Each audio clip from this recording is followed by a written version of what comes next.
Hey, here we go live. 5, 4, 3, 2, 1.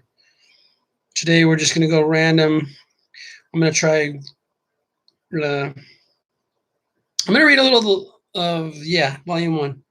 That's what I'll do. Okay, we're gonna go down. We're gonna go click down and page reply to Kyo'o. That's a good one. Just random. I like doing random. Okay.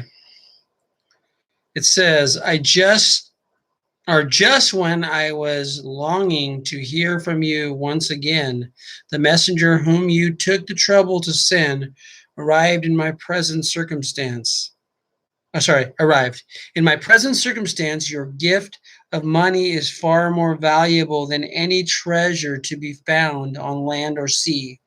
Since I heard from you about Kyo'o, I have been praying to the gods of the sun and moon for her every moment of the day. Always cherish the Gohonzon that I have. Always cherish the Gohonzon that I gave you some time ago for her protection. The Gohonzon was never known, let alone inscribed by anyone in the former or middle day of the law. The Lion King is said to advance 3 steps, then gather himself to spring, unleashing the same power whether he traps a tiny ant or attacks a fierce animal. In inscribing this Gohonzon for her protection, Nichiren was like the Lion King. This is what the sutra means by, quote, the power of the Buddha that has the lion's ferocity, end quote.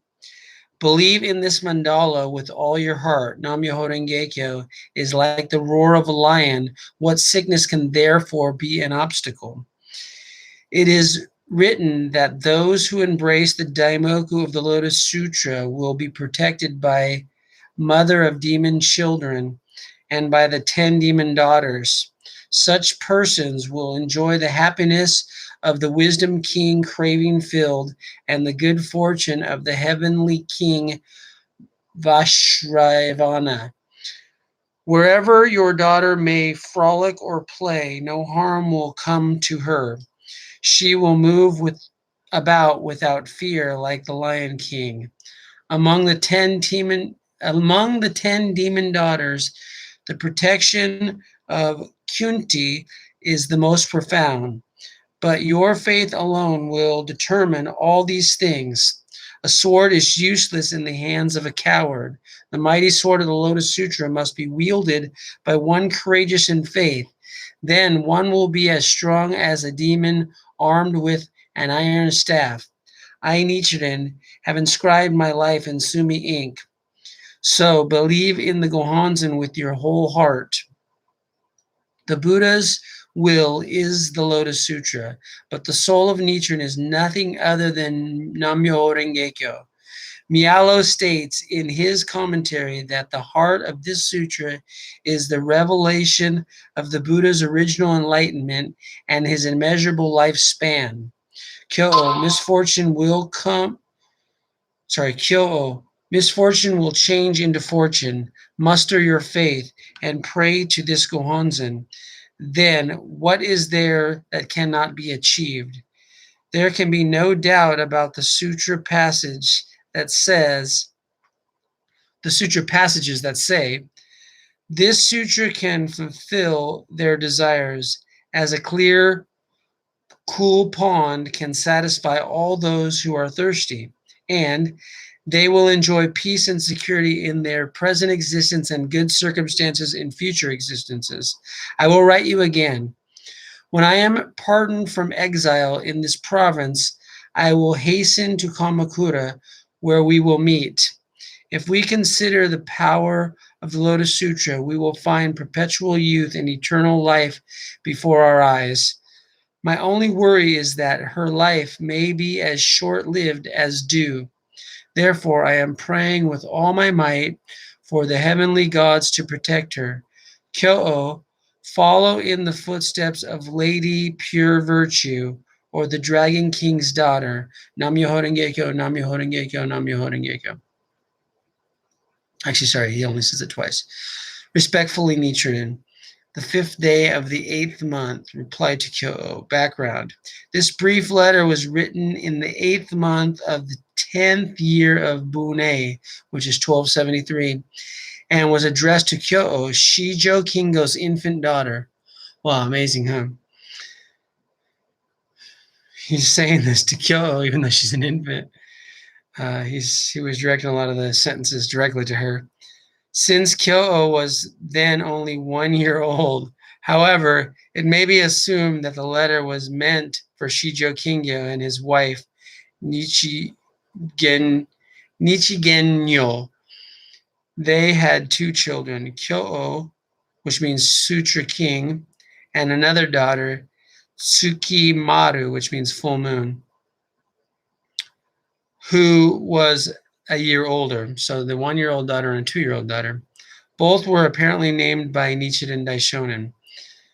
This letter was written in response to news that Kyo'o had become seriously ill. At this time, the Daishonin was living in exile on Sado Island. The Daishonin explains the significance of the Gohanzen, the object of devotion. At the Tatsunokuchi persecution in 1271, the Daishonin revealed his identity as the Buddha of the latter day of the law. Only after this did he begin to inscribe the Gohanzen and bestow it on his followers, particularly those who had staunch faith in his teachings. In this letter, the Daishonin says that the boundless benefit of the Gohanzen will surely cure Kyo'o's sickness and urges Kingo and his wife to believe firmly in the Gohanzen. Notes. I guess one of the quotes was from Lotus Sutra chapter 15, and the other quote was from annotations on the words and phrases of the Lotus Sutra. That was, I think he said Tiantai or Dengyu. I can't remember which one. Or no, Mia. Anyway, I don't remember already. I read it a few minutes ago. And then the other quote was from Lotus Sutra chapter 23 and Lotus Sutra chapter 5. Okay, so that's a great letter written to a 2-year-old and 3-year-old, a 1-year-old and a 2-year-old kid, respectfully. The 1-year-old kid being seriously ill. I can't remember if I read what happened after that. I wish it said it in the background that she got better and everything like that. I guess I can go, hey Google, what happened to Kyo'o, Shijo Kingo's daughter? Everything's on Google now. You can just ask Google. Say, Google, what's up, G? Give me the answers. Here's what I found. No, they didn't spell any of it right. What happened to, I gotta spell it. It put Kyo'o, Joe Kinko's daughter. I didn't say that. What happened to Kyo'o? Gotta respell it because it doesn't understand Japanese words too well. The hyphen there. Kyo'o, comma. Shijo Kingo.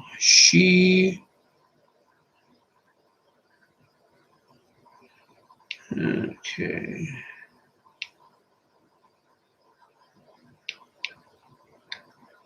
Spell Kinko's, not Kingo's. Kingo.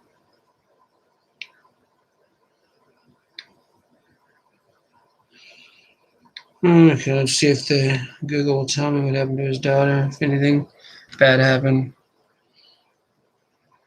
Shijo Kingo, historical figure. Well known for a lot of Shijo Kingo. Okay.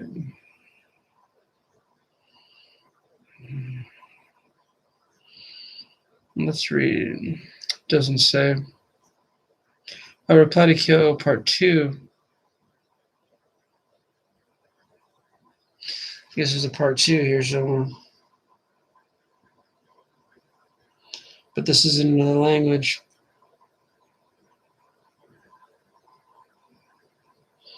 Anyway, you can look it up if you can find it. Tell me. So that's all the Gosho for tonight. Imagine he was on Sado. So he got exiled to Sado after Tatsunokuchi persecution, which is when they tried to cut his head off, and instead the sky lit up. And it was believed later on that was Halley's Comet actually was in the closest orbit to the Earth in a long, long time. It happens every 80-something years. So they traced it back to that exact date when he was being beheaded, and it caused the sky to light up not only in Japan but in China too. And a lot of people were in a cult in China at the time that commit suicide. Let's see.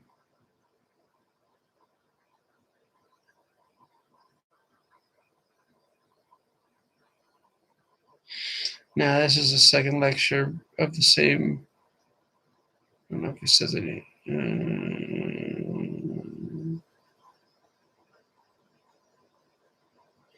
I don't know if it says what happened to his daughter.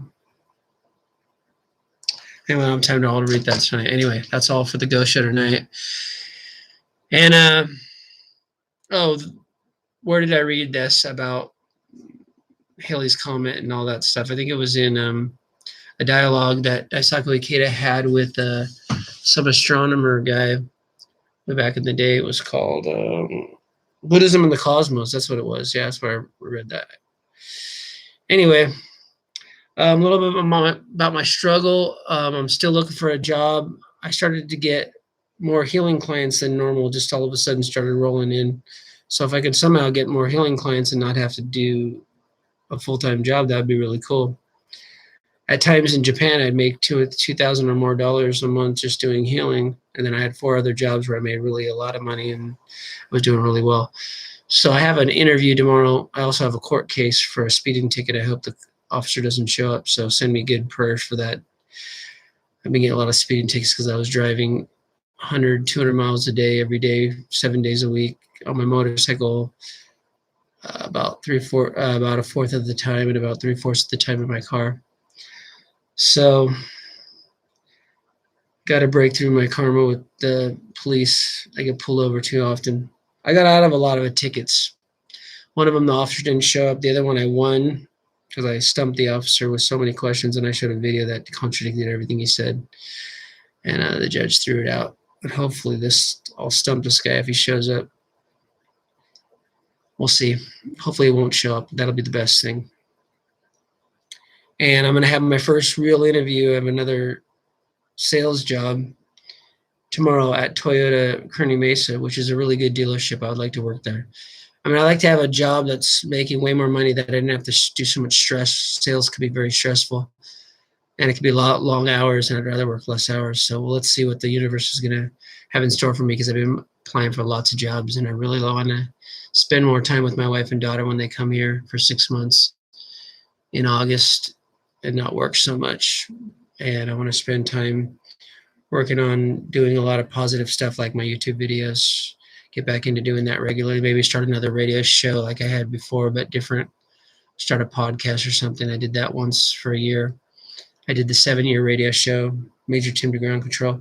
So let's see what happens.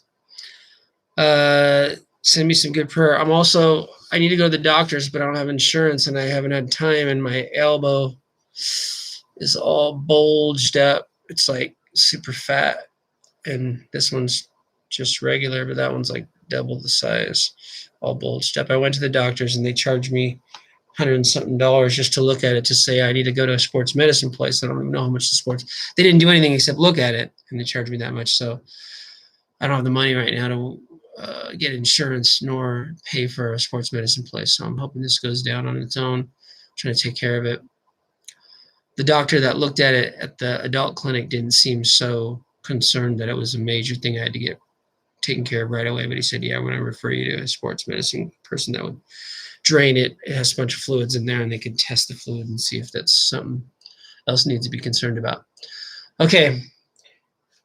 Since there's 3 people now on, I think I'm going to read one more Gosho. Why not? Or no, I'm going to read a little sutra,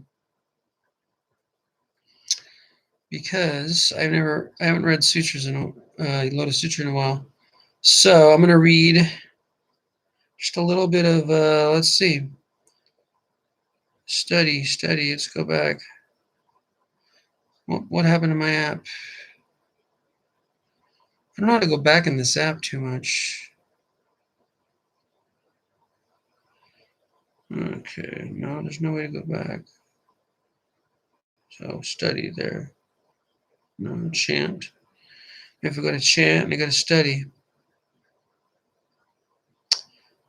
I don't like how this thing works.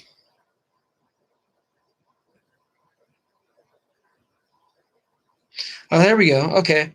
Record of orally transmitted teachings. You can click on here, the Lotus Sutra, and its opening and closing. I'm going to read a little bit of Lotus Sutra. Preface, forward, translator's introduction. Yeah, let me read the translator's introduction. And then I can read more another time. Okay, so the translator of this version was a very famous translator. I forget his name now. Burton Watson, I think. Okay, the Lotus Sutra is one of the most important and influential of all sutras,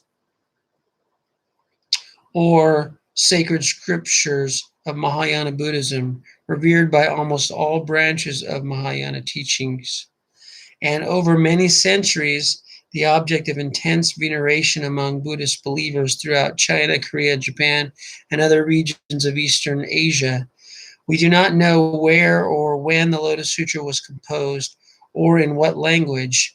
Probably it was initially formulated in a local Indian dialect and then later put into Sanskrit to lend it great respectability. All we can say for certain about the date of its composition is that it was already in existence by 255 Common Era. So the Bible was put together during around this time too. A lot of different books, little pieces of the 3rd century was all formulated into one Bible under Constantine. But this was done in India under the Buddhist monks.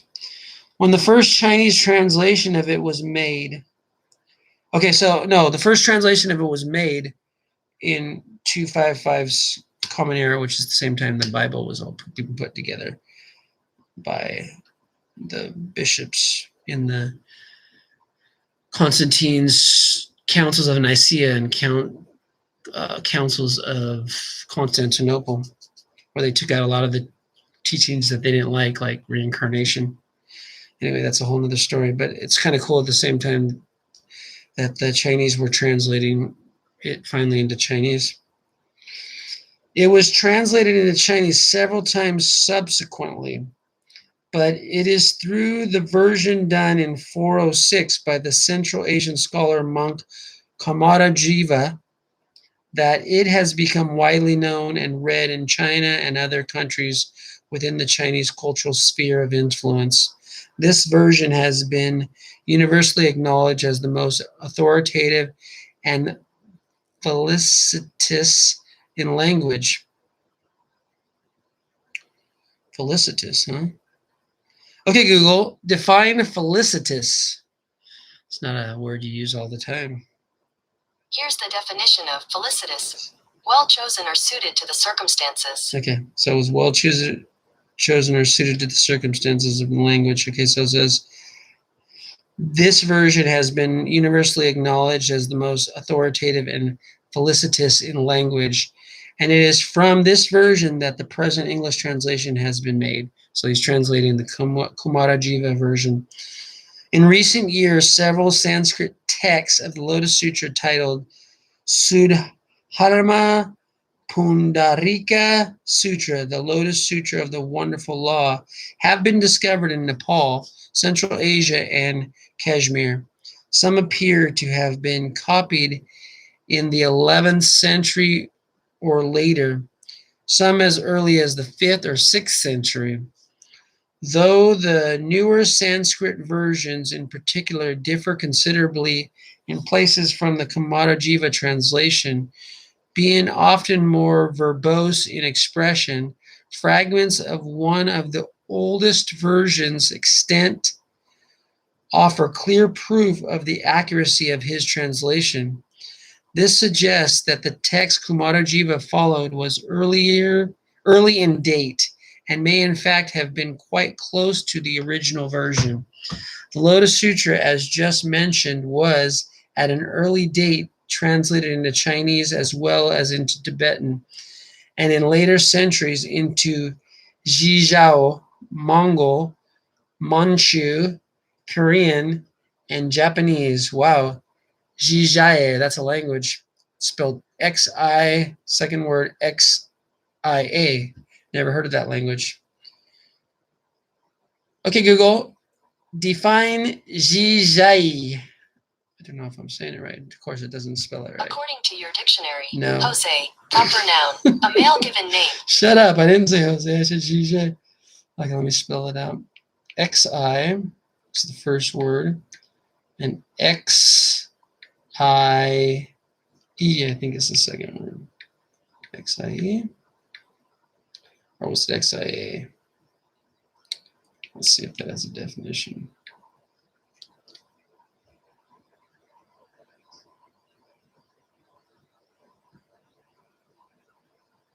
It doesn't. Let's see if I spelled it right.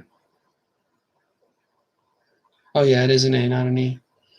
Okay, X-I and then X-I-A. I love how you can just search everything right away. You don't have to freaking think about looking up in books, man. Back in the olden days, you had to go through freaking card catalogs and go to different libraries. And okay, Jia also spelled Jigjia together. We got Romantic Xingshe English, Western Jia, Kingdom of Tibetans. Okay, so this is a language that was in the 10th century of the Common Era to the 12th century of the Common Era. It was a language that was spoken. It was it also says historical kingdom China. Okay, so this was the language, along with Mongol and Manchu and Korean and Japanese. In recent years, several translations into English and other European languages have appeared. Now it is established as an important text of the world literature. Okay, that's all I'm going to read tonight.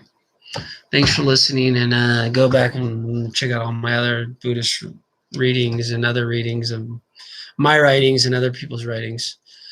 I need to do more readings of my writings, but I got to upload a lot of them that I did on my podcast way back in the day. It was called Tim Janakis' Peace in the Far East podcast when my name was Tim Janakis, when I took my first wife's name. Okay, take care, everyone. I love you all. Have a great night.